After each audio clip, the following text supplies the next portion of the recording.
بس انا ممكن على فكره اعذركم ان احنا بنعمله ده 3 4 ايام. على فكره دي كره تهجير، ده باختصار برضه كره تهجير اللي هي الحسين ودمشق وعافيه بشار الخير الجديده اللي احنا بننظر اليها، اللي هو المحافظ عامل 10%، ان احنا المفروض يبقى فيه اولويه زي ما بنقول محافظ زي ما بنقول العوده الى الجذور. فدي كره جديده عندنا بعثه هناك وصممتها عشان نعرف الناس هناك ماشيه ازاي. وال 10% المتواجده هناك فيها اي كلام؟ لا لا لو مش سامع علي صوتك. لا ربنا يخليك سامع. بعتنا هناك مجموعه وراحت صورت صوت وصوره وبينت لنا البيوت هناك شكلها ايه، عشان الناس اللي مش عارفه الشكل هناك عامل ايه. لا اهو صوت وصوره ودارسين كل حاجه موجوده هناك في القرى الجديده. ودي بعض اللقطات من القرى الجديده والقرى الجديده. نخش اجتماعي. النشاط الاجتماعي هو عباره عن نشاطات اجتماعيه، بنعمل زيارات، والحمد لله الزيارات دي اغلبيتها لتوحيد الكلمه وجمع شمل المؤمنين في جميع انحاء الجمهوريه. ولما انا بقول كده مش معناها انا اللي بجمع الكلمه، عشان في ناس هتفهم غلط. مش انا اللي بجمع الكلمه، احنا كلنا بنجمع مع بعض. اذا كنت انا باجي انت هتجيلي، كنت انا بروح اسكندريه او بروح السويس هو هيجيلي، يبقى اذا كلنا بنتعاون مع بعضينا لتوحيد الكلمه وليس واحد فقط، لان واحد لوحده مش هيعرف يعمل حاجه. كلنا كمجموعه نقدر نعمل حاجه. ده السويس، ودي بعض اللقطات في السويس، وده هنا في اسكندريه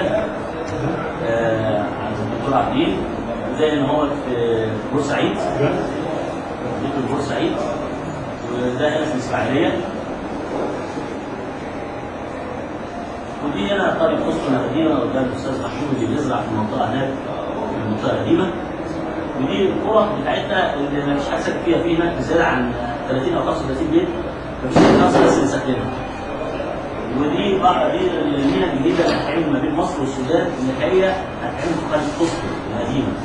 وده عم شيخه ولاده، عم شيخه متجوز 3 وعايش هناك مبسوط قوي. ده 3 عنده ولاد. ودي هنا بعض الزيارات انا زرت 80% والحمد لله 80% من قرى النوبه. قرى مصر تأثير النوبه زرت 80% منها، وزرت برضه اللي خارج مصر النوبه اللي هي غرب اسوان وغرب السويس وجبل الطوق والجزيره وفيصل.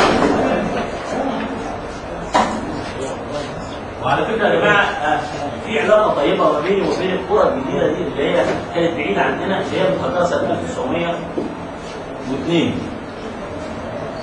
دي بعض اللقطات على فكره، دي التواصل، كيفيه التواصل بين نوبه مصر والسودان مهمه جدا.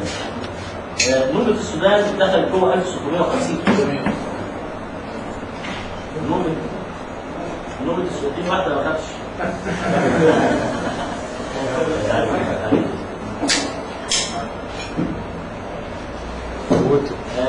نوبة السودان دخلت جوه 1650 كيلو. نوبة مصر دخلت 350 كيلو. رغم كده في الحمد لله تبادل ثقافات بيننا وبين. انا جبت مجموعه من السودان هنا، مش بس مجموعه فنيه، لا ثقافيه ما شاء الله. فيهم شباب علمونا ازاي نقدر بدل ما نتكلم فريقي بس، لا ازاي نتكلم فريقي وينزل خلال اسبوع. اللي بيعرف فريقي سهل ان هو يعرف تنزل، واللي يعرف ينزل سهل ان هو يعرف فريقي خلال اسبوع.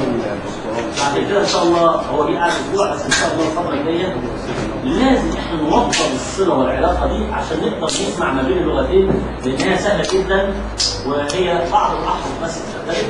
الشاب الجميل ده عمره 35 سنه لكن ممتع الحمد لله وحلو قريب. يبقى في زياره ليكم كل يوم 3 بنتعلم مع بعض. الشباب الشباب يا أبلة خلاص الشباب ده هنا الشباب بقى. لما طلعنا على محافظة أسوان يا جماعة، خليت مجموعة الشباب يقعدوا مع الراجل اللي اسمه سمير يوسف ده، وقعدوا معاه وقلت لهم يا جماعة افتحوا واتكلموا وطلعوا كل اللي عندكم. على فكرة ما جاتش الحالة دي، ما جاتش القعدة دي، ما جاتش ولا كنت اتخانقت معاه في مكتبه في المحافظة. ممكن كنت في الاول لما كنت بتكلم كنت بتحفظ في كلامي، ما بقدرش اقول لان في حاجات ممكن في حاجات ما تبقاش. لكن لما لقيت التحفظ مش نافع مع اهلي وناسي، فلازم ان انا اتكلم واقول ان انا كنت بتكلم عنه عشان الناس تتبسط. وفي نفس الوقت الشباب وفي منهم شاب امين توكا محمد ايوه، ده كان قاعد من ضمن الشباب اللي كانوا قاعدين صبيان وبنات، وقعدوا مع الراجل قعدوا قد ايه؟ ساعتين يتكلموا مع المحافظ، لدرجه قالوا لي احنا نساله اي حاجه، قلت لهم اسالوه اي حاجه، وفعلا فتحوا معاه لدرجه ان في اسئله منها جامده جدا، منها السؤال اللي هو بتاع ازاي تكون تحت الميه الكلام الفاضي اللي قاله ده، فهو انكر يوميها. فانكاره ده له معنى كبير عندنا. فدي لقطه من ضمن اللقطات اللي خلت الشباب يستضيفوه ويقعدوا معاه. في عمل النادي النوبل العام باعضاء مجلس ادارتنا الموقره بنهتم بالشباب، لان هو العمود الفقري لنجاح اي كيان مع خبره الكبار. الاثنين مع بعضهم بيشكلوا قوه ممتازه وجميله جدا، نقدر نوصل للهدف اللي احنا كلنا بنسمو اليه ونطمع اليه. النشاط الثقافي، خلي بالكم احنا دخلنا كذا نشاط وبنتكلم فيه. النشاط الثقافي ازاي نقدر نعمل تواصل ما بين النادي النوبل العام بالقاهره والقرى بتاعتنا في ال 44 قريه. عملنا مسابقه ثقافيه بنسال فيه الشباب هناك الحرف اليدويه اللي يقدروا يشتغلوها في القريه عشان نقدر نساعدهم، لان مفيش هناك شغل. والزراعه ازاي ننمو بيها في المنطقه بتاعتنا، ومشاكل القريه، وكيفيه الحفاظ على التراث النوبي في حدود 10 صفحات. والحمد لله لقيت ذخيره عندي جت في المسابقه دي كانت قاعده لمده شهرين. ازاي نبني نظام القريه بتاعتنا، وازاي نقدر الاسئله اللي جات لي كلها من بنات وشباب صغيرين، وكان في جوائز جميله جدا ماليه وجوائز قيمه ليهم. ودي بعض الجوائز اللي انا عملتها واديتها لهم اول وثاني وثالث لكل حاجه، التراث والحفاظ على البيئه والصناعات اليدويه. فكانت دي عامله نشاط كانت ممتازه جدا. عملت برضه مهرجان التفوق كان على مستوى محافظه اسوان، عشان ما حدش يقول احنا في عندنا عنصريه، لا احنا بنتكلم على مستوى محافظه اسوان ان احنا جزء منه. وتم تكريم فيه ال10 اوائل من ابتدائي واعدادي وثانوي صناعي وزراعي وعام، وطلبه في الجامعه وحفظ القران الكريم. وكان المحافظ هو برضه اللي كان متواجد معايا في ندخل على الفني. عملنا حفلات فنيه في مناطق كثيره جدا.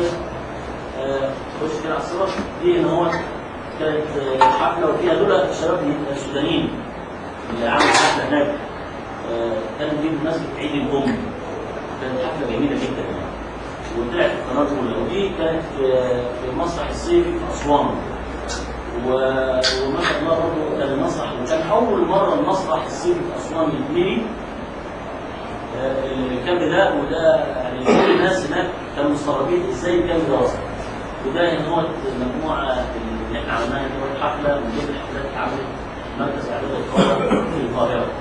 الرياضي كنا بنعمل دورات رياضيه في القاهره على مستوى ال 44 قريه المتواجده، وبنطلع الاول والثاني منهم وبناخدهم على القريه، وفي نفس الوقت القريه قعدت شهرين يعملوا تصفيات، واخترنا برضه طلعوا منهم الاول والثاني، وعملنا نهائيات كانت في العيد الكبير، واتقابلوا 4 فرق وطلعنا في الاخر الاول والثاني والثالث وتم تكريمهم.